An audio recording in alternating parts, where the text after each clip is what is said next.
Welcome to today Telangana news channel Karimnagar Prajavani news.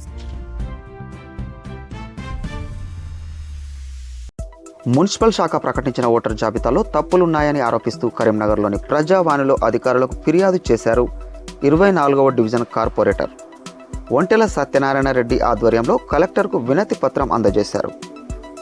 Division ప్రతిపాదికగా తీసుకొని voter జాబితాను ప్రకటించాల్సి ఉండేదని, కానీ నగరాన్ని మొత్తంగా తీసుకొని చేయడం ద్వారా తప్పులు దొర్లాయని సత్యనారాయణ రెడ్డి ఆరోపించారు. కొంతమందికి డబుల్ ఓట్లు వచ్చాయని, వేరే డివిజన్తో పాటు వేరే గ్రామానికి చెందిన సుమారు 250 ఓట్లు తమ డివిజన్లో నమోదయ్యాయని చెప్పారు. తద్వారా ఓటర్లకు తీవ్ర ఇబ్బంది ఎదురవుతుందన్నారు. అధికారులు స్పందించి తక్షణమే ఓటరు జాబితాను సవరించాలని కోరారు. నా పేరు ఒంటెల సత్యనారాయణ రెడ్డి, మాజీ కార్పొరేటర్, డివిజన్ నెంబర్ 24.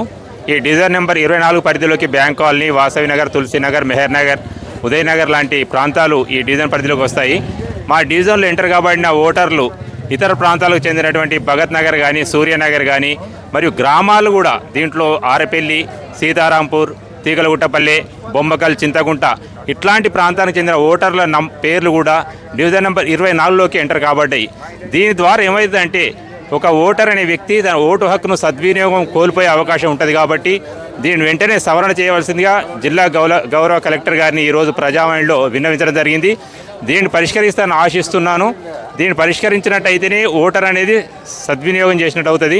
డివిజన్లో రిజర్వేషన్ ప్రక్రియ కూడా దీనివల్ల అటు ఇటుగా జరిగే అవకాశం ఉన్నది. కాబట్టి దీన్ని సవరణ చేయవలసిందిగా నేను కోరుతున్నాను జిల్లా కలెక్టర్ గారిని. మేడం జరిగింది దృష్టికి తీసుకెళ్ళినప్పుడు మేడం గారు దీని ప్రక్రియను సవరణ చేసి ఓటర్ ప్రతి ఒక్కరికి కూడా న్యాయం జరుగుతుందని చెప్పారు.